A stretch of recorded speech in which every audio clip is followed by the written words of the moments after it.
नमस्कार साथियों। आज का टॉपिक रहेगा metal non metal. Class 10th का हम स्टार्ट करने वाले केमिस्ट्री, मेटल और नॉन मेटल। ठीक है जी। So will start over here metals and non metal. देखिए एलिमेंट्स जो पीरियोडिक टेबल है हमारा, आप सबने पीरियोडिक टेबल देखा होगा। पीरियोडिक टेबल को दो कैटेगरीज में ब्रॉडली हम डिवाइड कर सकते हैं। एक होगा मेटल्स, दूसरा होगा नॉन मेटल्स। ये उनकी फिजिकल प्रॉपर्टीज और केमिकल प्रॉपर्टीज के बेसिस पे किया गया है। 9th में डिटेल के अंदर हम सब ने पढ़ा है ना। प्रॉपर्टीज थी, मेंडलीव का पीरियोडिक टेबल था, बहुत सारे थे इस तरह से। और किसका था, नाम बताओगे जरा एक आधा पीरियोडिक टेबल किस किसका पढ़ा था? बहुत सारे लोगों ने अपने अपने पॉस्टुलेट्स दिए थे, भूल गए? चलो आज का होमवर्क है, जितना भी 9th का था वो सब आप कल करके आएंगे, मुझे बताएंगे। ठीक है। नील बोहर का, और किसका था? डाल्टन की थ्योरी थी, रदरफोर्ड था, है ना। तो इन्होंने हाँ जी, हाँ, इन सब ने अलग अलग अपने पॉस्टुलेट्स दिए थे। उसको फिर लास्ट में किसी से जो बेहतर चीजें लगी उसको मिला करके फाइनल पीरियोडिक टेबल बना था। तो ये बना किस पे था? Based on the properties of elements. तो यहां पे हम प्रॉपर्टीज के बेस पे दो मेजर कैटेगरी में डिवाइड कर रहे हैं। पहला रहेगा मेटल, दूसरा रहेगा नॉन मेटल। इसको शुरू करें उससे पहले हम मेजर चीज यहां पे डिस्कशन करेंगे। ये 3 वर्ड आप यूज करने वाले हैं अभी। एक होगा मैलिएबल। मैलिएबल मतलब वो सब्सटेंस जिसको अगर ठोक पीट करके, if you beat it over there with a hammer you can form a thin sheet। जिसको ठोक पीट करके, ठोकता है ना लोहार, कैसे ठोकते हो? टक टक टक टक। ठोक पीट करके अगर आप उसको शीट में कन्वर्ट कर दोगे तो वो आपका सब्सटेंस कैसा है? मैलिएबल। सो मैलिएबिलिटी क्या रहेगी? बेटा जिसका फोन है बंद करो यार, तुम इतने सारे फोन टी सबके बजेंगे, खत्म हो जाएगा ना। चलो शाबाश। सो मैलिएबिलिटी क्या रहेगी? ये वो प्रॉपर्टी है जिसके कारण किसी भी एलिमेंट को अगर आप बीट करते हो, ठोकते पीटते हो, तो वो एक शीट में कन्वर्ट हो जाता है, पतली से पतली शीट बन जाती है। So that is malleability. Is that clear? Yes sir. Very good यार। अच्छा, दूसरा पॉइंट इसमें आप पढ़ने वाले हैं, दैट इज डक्टिलिटी या डक्टाइल। क्या होता है? कोई भी सब्सटेंस जिसको अगेन ठोक पीट करके नहीं, उसका एक अलग तरीका होता है। You can convert it into a wire. पतली पतली वायर्स में, मतलब जितना उसको स्ट्रेच करते जाओगे आप उतनी पतली वायर बनती जाए। जैसे सिल्वर होता है, आगे बढ़ने वाले हैं, तो चांदी को आप खींचते जाओगे उसकी पतली पतली पतली वायर बनती जाएगी, बहुत लंबी। सो ये प्रॉपर्टी कहलाती है डक्टिलिटी। तो कोई भी सब्सटेंस जिसकी पतली पतली लंबी वायर्स में कन्वर्ट किया जा सके, उस सब्सटेंस को हम बोलते हैं डक्टाइल सब्सटेंस। और ये जो प्रॉपर्टी होती है इसको बोलते हैं डक्टिलिटी। तीसरी चीज जो यहाँ पे आप पढ़ने वाले हैं वो रहेगा ब्रिटलनेस। सो ब्रिटल मतलब किसी भी सब्सटेंस को अगर आपने किसी चीज से हिट किया, मतलब ठोकने पीटने की गलती भी करने की कोशिश की, तो वो टूट जाएगा। जैसे कांच, जनरली पतला सा अगर कांच होगा 5 mm का, उसे गलती से कहीं भी टच भी हो गया, टेबल है, टेबल कांच है ना, ये थोड़ा मोटे से, थोड़ा सा और पतला हो तो हल्का सा ऐसे, ये मैं कर रहा हूँ ऐसे करके भी टूट सकता है, right. If you hit it with a material it can break. तो कोई भी सब्सटेंस जो ब्रेक हो जाए, ना तो वो डक्टाइल होगा ना वो मैलिएबल होगा। जिसको जरा सा भी हमने कुछ छेड़खानी करने की कोशिश की, उसके अंदर उसके एट्रीब्यूट्स को चेंज करने की कोशिश की, तो वो ब्रेक हो जाएगा, टूट जाएगा। तो उसको क्या बोलेंगे हम? ब्रिटल। क्या बोलेंगे? ब्रिटल। सो इसी को ब्रिटलनेस बोलते हैं, इस प्रॉपर्टी को, कि कोई सब्सटेंस जो अगर उसको हिट किया जाए तो वो क्या हो जाएगा? ब्रेक हो जाएगा किसी हल्की सी भी फोर्स लगने से। उस सब्सटेंस को बोलेंगे ब्रिटलनेस। सो मैलिएबल जिसकी थिन शीट्स कन्वर्ट हो जाए, डक्टाइल जिसकी वायर्स बनाई जा सके, और ब्रिटल जो कुछ भी ना हो, ब्रेक हो जाएगा, जो कन्वर्ट ही ना हो, ना डक्टाइल हो ना मैलिएबल हो, वो ब्रिटल हो जाएगा। ठीक है जी। ये 3 चीजें थे। आगे पढ़ते हैं फर्स्ट प्रॉपर्टी ऑफ मेटल्स में जाकर के। पहली प्रॉपर्टी क्या है? Metals are malleable. तो आपको पता है मेटल कैसे होते हैं? मैलिएबल। किसी भी मेटल को अगर आप ठोकोगे पीटोगे तो वो कन्वर्ट किस में हो जाएगा? पतली पतली शीट्स में। अच्छा, इसका एग्जांपल क्या है? गोल्ड और सिल्वर मेटल सबसे बेस्ट मैलिएबल मेटल होते हैं। ठीक है। आयरन को भी जैसे देखते हैं पतली पतली शीट बनाते हैं, इनसे भी ज्यादा बेहतर होता है गोल्ड और सिल्वर, सोना और चांदी। लेकिन वो महंगा बहुत होता है, इसलिए उसकी शीट्स नहीं मिलती। मतलब हमारे काम के लिए नहीं है, जो ज्वेलर होता है दे डू दिस। ठीक है जी। सो बेस्ट डक्टाइल एलिमेंट या मेटल कौन सा होगा? Gold and silver. ठीक है जी। मैलिएबिलिटी क्लियर है ना? जिसको अगर आप हिट करते हैं, हैमर से हिट करते हैं, ठोकते पीटते हैं देशी भाषा में, तो वो किस में कन्वर्ट हो जाता है? शीट में। दूसरी प्रॉपर्टी इसकी रहेगी मेटल्स आर डक्टाइल। तो मतलब क्या हो सकता है? मेटल्स की पतली पतली वायर बन सकती हैं। Metals can be drawn into thin wire. Gold जो होता है ना, वो सबसे बेस्ट डक्टाइल मेटल होता है। मतलब गोल्ड है, उसको जितना खींचते जाओगे उतनी लंबी वायर बनती जाएगी। ठीक है। So gold is the best ductile metal.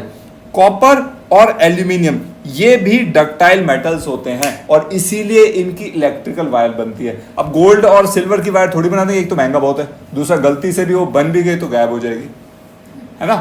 Right, it's not safe, right? You can't keep your gold outside your home. छोटा सा भी गोल्ड हो उसको भी रख सकते हो, वायर तो सोचो क्या होगी। And again it's very costly, ठीक है? और दूसरा वो इतना रेयर है, मतलब उसकी अबेंडेंस नहीं है। लेकिन जैसे कॉपर है, कॉपर भी महंगा होता है, एल्यूमिनियम भी महंगा होता है, लेकिन वायर्स हम इसकी बनाते हैं। कॉपर का भी काफी कॉस्ट होता है if you get into the market, right? तो इसलिए हम क्या करते हैं कि गोल्ड सिल्वर के बाद कौन सा ऑल्टरनेटिव हमें मिलता है, सब्स्टिट्यूट? हमें मिलता है कॉपर और एल्यूमिनियम, तब तो हम उसकी वायर्स बनाते हैं। ठीक है जी, मेलिबिलिटी और डक्टिलिटी क्लियर है? कोई डाउट तो नहीं किसी को? चलिए अगला पढ़ते हैं। Metals are good conductors of heat. अब ये हीट के तो गुड कंडक्टर हैं, पहले समझे हीट का गुड कंडक्टर है क्यों, पहले प्रोसेस को समझते हैं। तो होता क्या है, जब भी किसी मेटल को हीट करते हैं आप, ठीक है, तो उसका जो एटम है ना, उसको हीट एनर्जी मिल गई। आपने किसी भी मेटल को हीट किया, यानी कि उसके अंदर उसके एटम्स हैं, उन एटम्स को क्या मिलेगा, हीट एनर्जी मिल गई, जिसकी वजह से हीट कर रहे हैं। अब वो एटम को मिली है तो जाहिर सी बात है वो किस में जाएगी, इलेक्ट्रॉन पे भी जाएगी। एटम के पास, मतलब एटम है, डेफिनेटली वो किस पे जा रही है, इलेक्ट्रॉन को भी वही हीट एनर्जी मिल रही है। अब इलेक्ट्रॉन को जो हीट एनर्जी मिली है वो कन्वर्ट होगी उसकी काइनेटिक एनर्जी में। काइनेटिक एनर्जी के कारण वो बहुत ज्यादा मूव करता है, विग्रसली, बहुत क्विकली, फास्टली मूव करता है। अब जब वो मूव करता है एक एंड से दूसरे एंड, सपोज करो ये एक वायर है, यहां से शुरू हुआ इलेक्ट्रॉन यहां तक मूव कर रहा है, तो रास्ते में जितने इलेक्ट्रॉन्स होंगे उन सब में वो थोड़ा थोड़ा हीट टच करता जाएगा, काइनेटिक एनर्जी और हीट एनर्जी ट्रांसफर करता जाएगा। तो इस तरह से एक पॉइंट से दूसरे पॉइंट तक जब वो इलेक्ट्रॉन हॉप करके जा रहा है, ऐसे जा नहीं रहा होता, एक्चुअली स्ट्रेट अवे ट्रांसफर कर रहा है, ठीक है? तो जब इलेक्ट्रॉन कंडक्टर के एक एंड से दूसरे एंड तक चल के जा रहा है तो वो यहां से एनर्जी को ट्रांसफर कर रहा है। एक्चुअल में ना इलेक्ट्रॉन एक एंड से दूसरे एंड तक नहीं जाता, ये इलेक्ट्रॉन्स क्या करते हैं, ट्रांसफर करते हैं एनर्जी को। इसमें लाखों करोड़ों असंख्य इलेक्ट्रॉन है, ठीक है? तो वाइब्रेट करते हैं अपनी पोजीशंस पे, मीन पोजीशन, एक्सट्रीम पोजीशन। ये डिटेल में 11th और 12th के अंदर आप लोग पढ़ेंगे, ठीक है? फिलहाल क्या समझेंगे कि एक इलेक्ट्रॉन एक जगह से दूसरी जगह पे हीट एनर्जी को काइनेटिक एनर्जी के फॉर्म में ट्रांसफर करता है। तो इस तरह से मेटल क्या करता है, कंडक्टर, एक जगह से दूसरे जगह तक, एक एंड से दूसरे एंड तक कंडक्टर भी हीट हो जाता है। ये बात समझ आई? अभी अगर ये समझ आ गई है तो silver metal is the best conductor of heat. Heat का सबसे बेस्ट कंडक्टर कौन सा है, सिल्वर। इसकी जो थर्मल कंडक्टिविटी है वो सबसे ज्यादा होती है, सबसे बेस्ट कंडक्टर है, ठीक है? मतलब हीट को सबसे ज्यादा कंडक्ट करता है। So which metal is the best conductor, silver. What about its thermal conductivity, it has the highest thermal conductivity. Is that clear? अच्छा, नेक्स्ट प्रॉपर्टी पढ़ते हैं, अगर क्लियर हो गया है। उससे पहले कॉपर और एल्यूमिनियम मेटल्स जो हैं they are also very good conductor of heat. Lead, PB होता है ना, lead PB is the poorest conductor of heat, ठीक है? तो कई बार आपने देखा होगा जब बहुत बड़े बड़े फर्नेस और कुछ ऐसे इंस्ट्रूमेंट्स हम लगाते हैं जहां पे ना किसी मेटल को पिघलाना होता है, तो उसके बाद उनका जो सांचा होता है कई बार लेड का बना देते हैं, हीट ट्रांसफर ही नहीं होगी बाहर, वरना तो उसको पकड़ना भारी पड़ जाएगा ना, उसको हैंडल कैसे करेंगे? तो कई बार इसलिए लेड का सांचा भी बना देते हैं कई जगह पे, ठीक है? So lead is the poorest, worst conductor of heat. सबसे खराब कंडक्टर कौन है हीट का? लेड। अच्छा, एक और है मरकरी, है ना, वो भी हीट का ज्यादा अच्छा कंडक्टर नहीं है, वो भी कम ही है, ठीक है? लेड से बेटर है बट कम है। Is that clear? Yes sir. Alright, next property metals की क्या होगी? They are good conductors of electricity. Electricity को कंडक्ट करना मतलब they are good conductors of electricity means वो इलेक्ट्रिसिटी को कंडक्ट कर रहे हैं, मतलब उसमें क्या चीज है? Free electron. Very good. So जिस सब्सटेंस के अंदर इलेक्ट्रॉन फ्री होंगे, मूव करना है ना, इलेक्ट्रिसिटी मूव करना मतलब या कंडक्ट करना मतलब करंट फ्लो कर रहा है, करंट फ्लो करना मतलब कौन फ्लो कर रहा है? एक्चुअल में इलेक्ट्रॉन मूव कर रहा है, उसी को तो बोलते हैं करंट फ्लो कर रहा है। तो इलेक्ट्रॉन का मूव होना बहुत जरूरी है, ठीक है? सो वो कब मूव होगा? जब वो फ्री होगा। फ्री कैसे होगा? जब वो बाकी सब के साथ बॉन्ड ना बना रहा हो, मतलब इलेक्ट्रॉन किसी भी बॉन्ड के अंदर किसी भी फोर्स, मतलब फोर्स से वो बॉन्ड में एंगेज ना हो।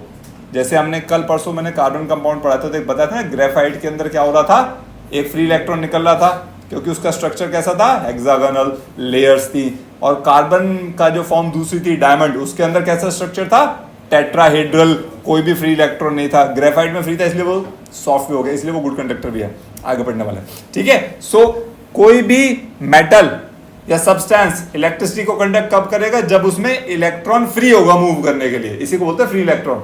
बहुत आसान शब्द में समझो कि फ्री इलेक्ट्रॉन मतलब क्या है। फ्री इलेक्ट्रॉन मतलब फ्री इलेक्ट्रॉन, फ्री है मतलब बॉन्ड में पार्टिसिपेट नहीं कर रहा है, किसी भी तरह की केमिकल बॉन्डिंग में पार्टिसिपेट नहीं कर रहा है, सब्सटेंस के पास फ्री इलेक्ट्रॉन है। मैं ज्यादा तेज तो नहीं जा रहा, क्या समझ आ रहा है? पक्का? मुझे नहीं सुना यार, आवाज नहीं यार, इतने सारे बैठे हो, नहीं सुना? Yes, sir. हाँ, आपके पता चल गया, समझ आ गया, ठीक है। Alright, so just let me know if my pace is high. तो किसी भी सब्सटेंस में कंडक्शन के लिए हमें क्या चाहिए? Free electron. क्या चाहिए? फ्री इलेक्ट्रॉन, ठीक है जी।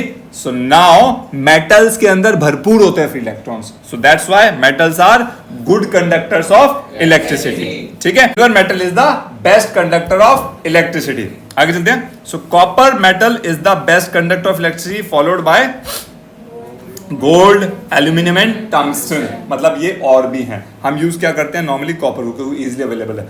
आयरन और मर्करी, इनका ना रेजिस्टेंस थोड़ा ज्यादा होता है। आयरन और मर्करी का रेजिस्टेंस कैसा होता है? ज्यादा होता है, मतलब वो करंट को अपोज करता है। रेजिस्टेंस मतलब कोई भी चीज जो उस कंडक्टर में फ्लो करने वाले करंट के रास्ते में बाधा की तरह काम करे, ठीक है। सो आयरन और मर्करी का रेजिस्टेंस ज्यादा होता है, तो वो बहुत अच्छे कंडक्टर नहीं होते, दे आर लो और दे हैव लो कंडक्टिविटी और they are a bit less in terms of conductivity, और they can be said as poor. तो नहीं कहेंगे, कंडक्ट तो होता है, लेकिन as compared with silver, copper, gold, they are lesser in comparison, ठीक है जी। Good to go? चलिए, उसके बाद next is metals are lustrous. Lustrous मतलब शाइनी, चमक मारते हैं। मेटल चमक मारते हैं, गोल्ड कितना चमकता है ना, चांदी कितना चमकता है। सो लस्ट्रस मींस उनके अंदर शाइन है। So gold, silver, copper, they are the best shiny metals, ठीक है जी। और इनको पॉलिश करते हैं, और हम इसको किस में यूज करते हैं? ज्वेलरी, ज्वेलरी ज्वेलरी बनाने में, ठीक है। सो these are the best lustrous metals and they are used to make jewelry, all right।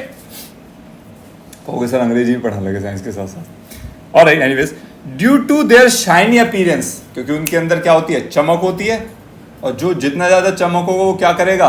Light को उतना ही रिफ्लेक्ट करेगा, है ना। So that's why they have shiny appearance and they are good reflectors of light, they are good reflectors of light. Silver metal is the excellent reflector of light, और इसलिए आपको पता है ना, मिरर बनाते हैं तो उसमें सिल्वर यूज करते हैं बैग में, है ना, वो पेंट करने से पहले, है ना। So which metal is the best reflector of light? Which metal? Which metal? Silver. Very good, ठीक है जी। अच्छा, चलिए आगे चलते हैं। और इसलिए हम उसको किस में यूज करते हैं?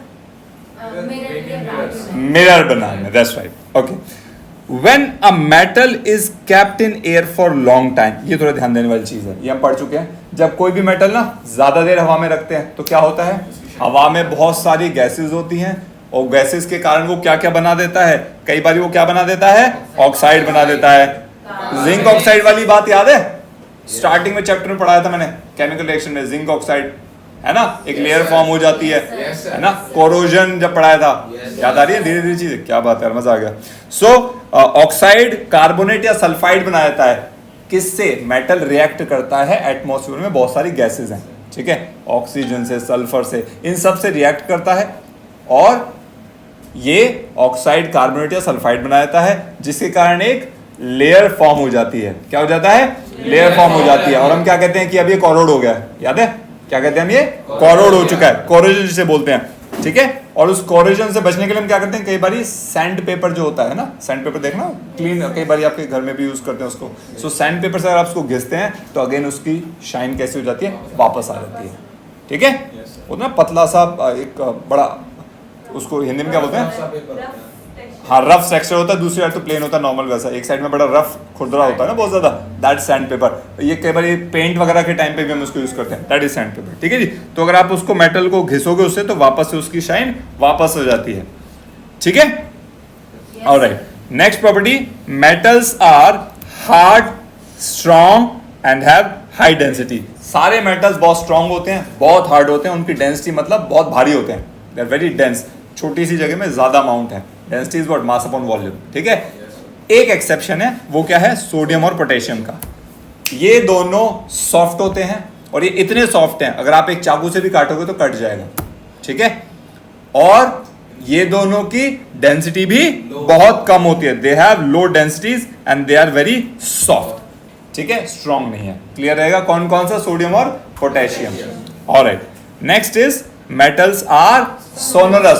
सोनरस मींस जैसे मंदिर में जाते हैं ना, मंदिर में तो घंटी लगी होती है, उसको बजाते हैं कितनी आवाज आती है, दैट्स कॉल्ड सोनोरसनेस और सोनोरिटी।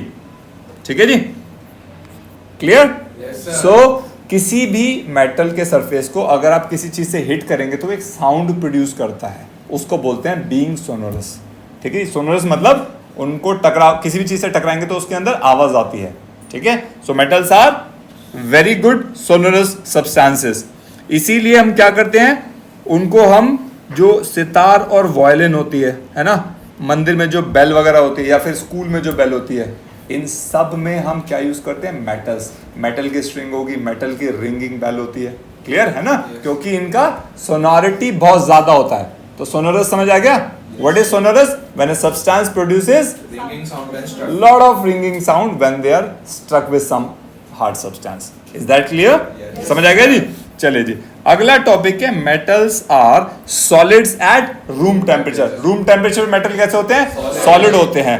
एक एक्सेप्शन है और वो क्या है, Mercury. मर्करी। रूम टेम्परेचर पे भी थर्मोमीटर देखा ना, Yes sir. चमकीला चमकीला से उसके अंदर जो होता है, mercury is what, it's liquid at room temperature.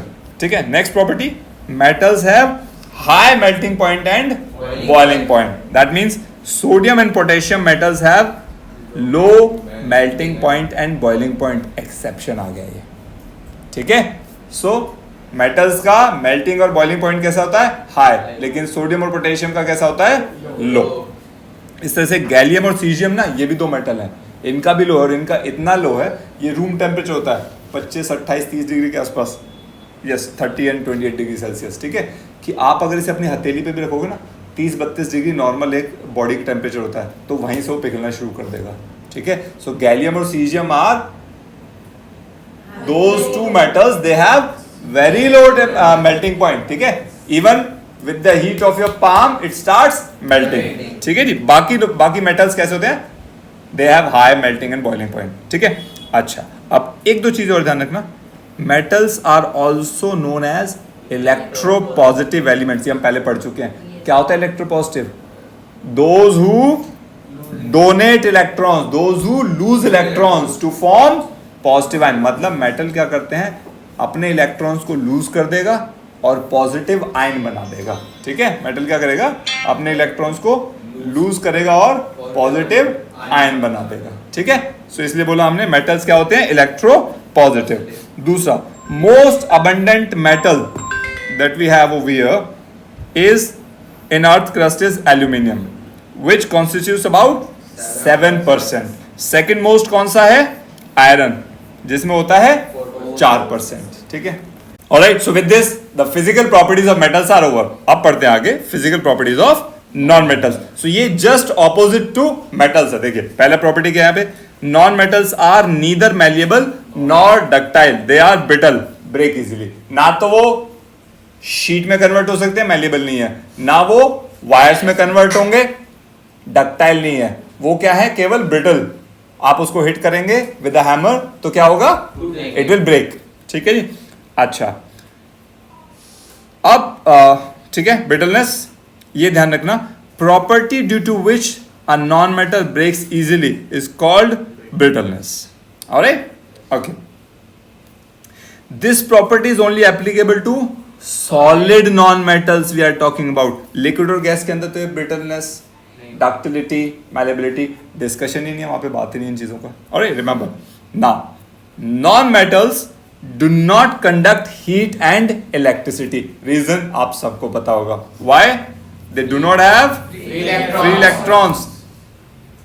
However there is an exception, carbon in the form of graphite. अभी बढ़ा रहा था ना मैं, ठीक है, उसके अंदर फ्री इलेक्ट्रॉन होता है और वो अकेला नॉन मेटल है which is a good conductor of electricity, क्योंकि ग्रेफाइट के अंदर एक फ्री इलेक्ट्रॉन होता है because of its hexagonal layer था ना, स्ट्रक्चर याद है ना, 1 electron is free over there. चलिए, कार्बन इसी वजह से, क्योंकि वो क्या है, गुड कंडक्टर ऑफ इलेक्ट्रिसिटी है, इसी वजह से हम उसको यूज करते हैं इलेक्ट्रोड्स बनाने में, ग्रेफाइट की बनती है जो इलेक्ट्रोड्स, ठीक है ना।